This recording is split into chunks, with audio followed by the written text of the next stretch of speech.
I'm Raquel from the blog Out of the Past, and I'm here to talk about one of my favorite actors of all time, Sidney Poitier. And I'm ready to go. Got Sidney Poitier up here over my shoulder, and I got the Sidney Poitier pin that my friend Kate Gabrielle made. And I'm here to talk about two Kino Lorber Blu-ray releases that star Sidney Poitier. And the first one is this right here, Lilies of the Field, which, if you know anything about Sidney Poitier, this is like one of the most important films of his career. This came out in, 1963? Yeah, 1963. And so this is directed by Ralph Nelson, and this is absolutely Ralph Nelson's project. He read the original novel, fell in love with it, was producer, he sought funding for it. He saw it, like, this was Ralph Nelson's project all the way through. And he had Sidney Poitier in mind for it. Every studio was telling him, don't go in that direction, get Steve McQueen, do something else with it. But no, like, Ralph Nelson knew that he should stay kind of true to the novel and that Sidney Poitier would be a great star for it. And the reason why this is super important in Sidney Poitier's career is that it actually earned him an Academy Award for Best Actor in a Leading Role, and it was the first time that an African-American actor received that award, and it's also only the second time that an African-American actor even received an Oscar, the first one being Hattie McDaniel for Gone with the Wind. So this one, it takes place in Arizona. It's filmed on location in Tucson, Arizona. And basically, Sidney Poitier plays Homer Smith. He's an ex-GI who is wandering the desert, essentially. He calls his car his home, and he stumbles upon some German nuns. These 5 German nuns kind of in the middle of the desert. And he stops for some water, and he asks them for some water because he needs it for his car. And they see an opportunity, especially the Mother Superior sees an opportunity to get him, like, basically he represents sort of like a blessing from God. They are Catholic nuns, obviously, and they really need a chapel built because they don't really have anywhere to worship. In fact, Dan Fraser, who any Kojak fans will recognize him from working as basically Kojak's boss, Telly Savalas' boss in that TV show. He plays the lone Catholic priest that's out in this desert, and they just kind of he works out of a trailer. He holds services outside of Juan's restaurant, and it's mostly he's mostly servicing the Mexican immigrants and then these 5 nuns. But there's no real chapel. There's no house of worship. So the nuns, especially the Mother Superior, are roping him into actually helping him build the chapel. And throughout the film, he's helping them learn English. There's some really cute sequences where he's basically teaching them English words because they are basically German refugees from, I think, maybe East Germany. So they're still learning English. And so basically he doesn't really want to build the chapel, but he gets roped into it. And especially the Mother Superior, is absolutely tenacious in getting what she needs, including just the adobe, the mud, the bricks, whatever it is that's needed to build this chapel. So that's really the story of this guy who kind of doesn't have a place, an actual home. He's almost living the van life of the 1960s version. He has a futon that he pulls out of his trunk, and this awning that he hangs over the back of his car, and he sleeps under it at night. So he doesn't really have a home. His car is his home. And here he is trying to build a religious sanctuary for these nuns. He's building a house of worship, and he's imprinting his name on it. He's putting the final cross on the top. He's putting his name, Homer Smith, in cement. So there's this exploration of what it means to have a home, to have a base. And it's interesting because you could see this maybe as a religious picture, but it kind of is not, because his character is Baptist and they're Catholic. So the fact that it's interdenominational means there's not really one religion that's being espoused, even though the purpose is to help the Catholics, and not everyone is religious. You have the character Juan, who runs the restaurant. He's just helping out because it's his insurance, because he's not really sure if there's a higher power, but hey, maybe, if I help out. But really the message isn't about religion, it's more about helping your fellow man. So I thought that was really interesting. There's a lot of repetition, which I think is something that I picked up this time, that in this viewing, that I hadn't on previous viewings. There's the song Amen. Sidney Poitier, by the way, does not actually sing in the movie, although there are several singing sequences. He's dubbed by another singer because, as he said in some interview, he cannot hold he cannot hold a tune. So there's a lot of repetition with a song called Amen, which happens throughout the film. There's sequences of him teaching the nuns English, and there's a lot of repetition. He's repeating words a lot, he's repeating actions a lot. Then there's the actual building of the chapel, the laying of the bricks, and one by one, the repetition. So I thought that was super interesting. And what's also interesting about this movie too, unlike many of Sidney Poitier's other films, race is absolutely not a factor except for one scene. And it's the one scene where he is trying to get a tractor. He's trying to loan out a tractor from a contractor, and the guy makes sort of like a sort of racist remark at him, and he becomes very proud and kind of shows the construction guy what's what, essentially. That's really the only that, and there's one scene where he's trying to describe the word black and then the word white to the nuns, and he uses his skin and uses their skin to kind of differentiate. But otherwise there's literally no exploration of race in the film, which I think is quite refreshing for the time, because there's a lot of films that, especially that he was in, that dealt with race.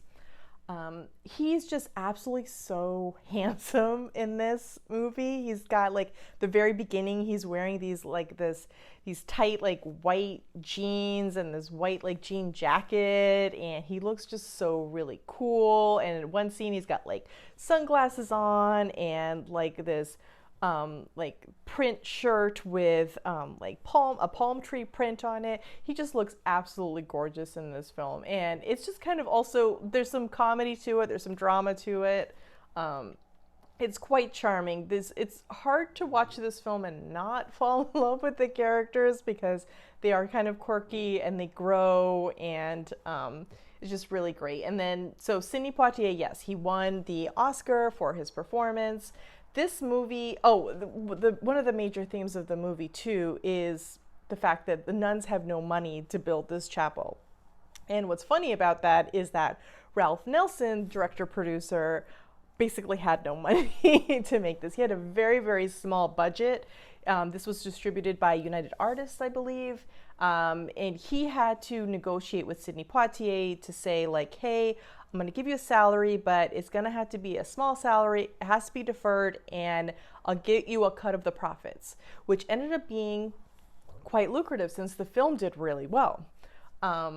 But I think it's really interesting how, it's a shoestring budget. They filmed in 14 days in the desert on some land that they borrowed from somebody, for a brief time. They actually built the chapel. The chapel is a real chapel that they built, and then they had to tear down immediately. But it could have just been standing up forever if they wanted to. But yeah, Lilies of the Field. Really great film, very interesting backstory about how it was made. Interesting too, this came out October 1963, which was just a month before the JFK assassination. So I'm not really sure how long it lasted. It lasted in theaters, but from some box office reports I saw, it looked like it had gone into 1964. And films that were kind of like heartwarming at that time, or funny, or light, were actually doing really well. Like It's a Mad, Mad, Mad, Mad World came out around that time. And that one stayed in theaters for like almost ever because it was a really difficult time and people needed an escape. So that could have also contributed to the fact of why this film, because it was such a heartfelt kind of feel good movie, why it did really well. So, okay, this is Lilies of the Field on Blu-ray. I'm kind of disappointed that they didn't put captions on this.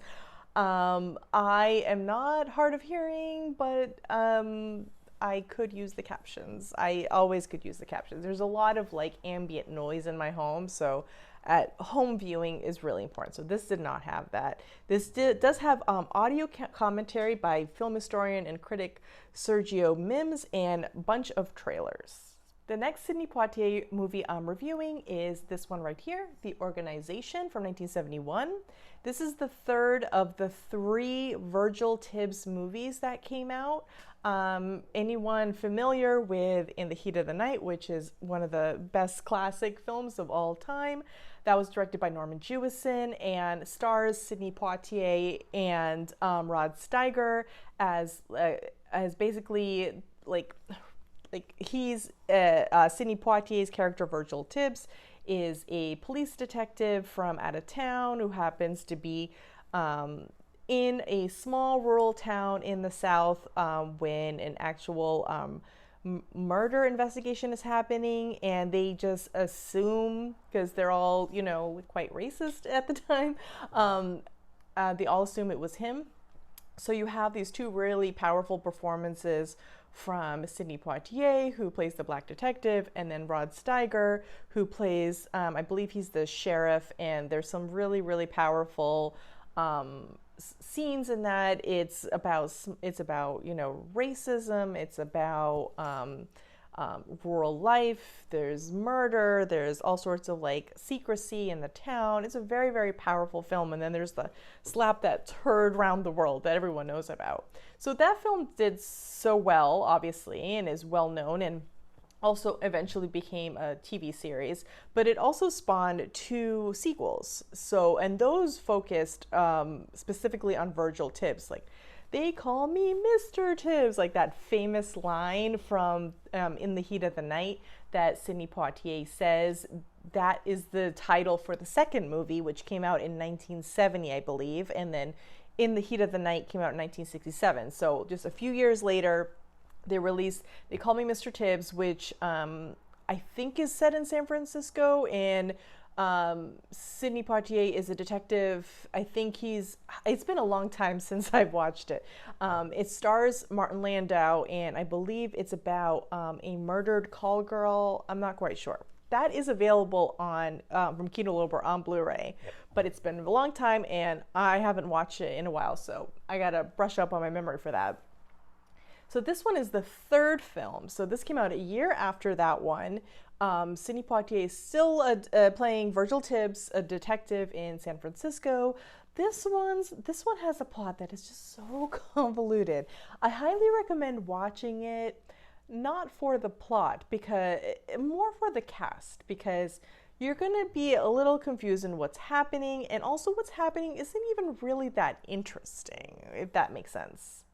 So this film is directed by Don Medford and takes place in San Francisco, and essentially there is a heist of like this rug company building, this corporate building, and these guys in these very strange masks come in, break into the building, and discover this stash of what I believe is heroin, could also be cocaine, and they take it out of the building. But what we come to find out is that actually there's this organization of really powerful, wealthy businessmen who smuggle and sell drugs. and the rug company is kind of a front for it. So these kind of like vigilante guys, it's great because the group includes like Raul Julia and Ron O'Neal, and Ron O'Neal was Superfly, obviously.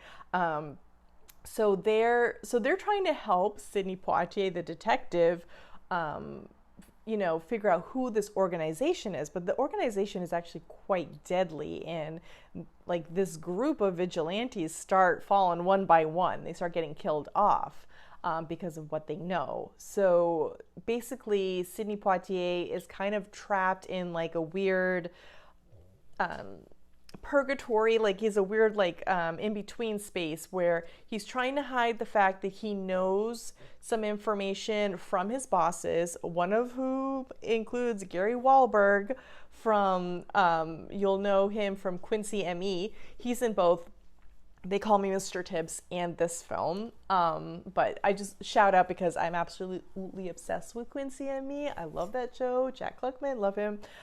So I just love to see familiar faces from that show.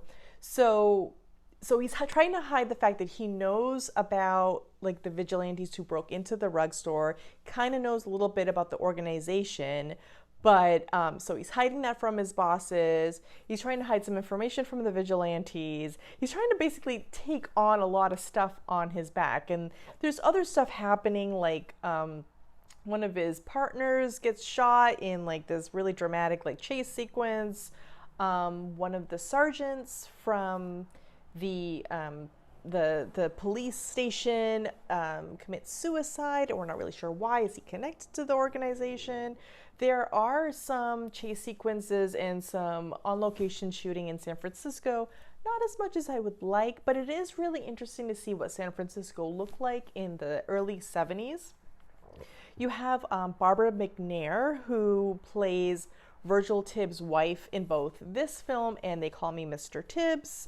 So you have a little bit of that. I would have loved to have seen a little more about their relationship, but maybe that played out more in the previous film. I have to revisit that. But Raul Julia especially is really good in this. His character ends up being quite important. Ron O'Neal's really great. He's kind of like the frustrated vigilante, and there's a really great chase sequence with him. And Sidney Poitier's pretty good in this movie, but otherwise this movie is just so. The fact that the plot's just so convoluted and not really that interesting, detracts from the enjoyment of the movie. I think I watched it mostly because I like the character of Virgil Tibbs. I love Sidney Poitier. I love on-location shooting, which you get a lot of in the 60s and 70s, and I'd like to see what a city looked like back in the day. So that was really, really interesting. But, honestly, you don't even have to have seen In the Heat of the Night to watch this film or the other film. These are like basically they break out from that storyline. They don't take place in the South, obviously. They take place in Virgil Tibbs' kind of like home base. But it is interesting, there are some like some action sequences that are quite goofy where Sidney Poitier is like holding a gun a little too far out and he's shooting, and I'm like, oh, I don't know if that's realistic. There's a chase sequence down a tunnel, which is kind of exciting. But otherwise, yeah, it's like a so thriller from the early 70s. Yeah. I don't know. If you've seen this, I would love to hear what you think. And if you've seen Lilies of the Field, let me know in the comments below. And I would love to know what your favorite Sidney Poitier movie is. I personally love A Patch of Blue. And if you've read any of his books, I have here his autobiography, This Life, which came out, I want to say, in the early 80s. I also have this one, The Measure of a Man, which is one of my favorite memoirs. I really love this book. There's also another one he wrote, I think it was like Letters to My Great-Granddaughter, which was really good. I read that as an ebook. He's also got a science fiction novel, which I'm thinking of reviewing on this channel, because I think that would be really interesting to read. But he actually has some really great books and also a ton of great movies. And I'll watch him in pretty much anything. So I'm grateful for the opportunity to revisit Lilies of the Field and to watch the organization.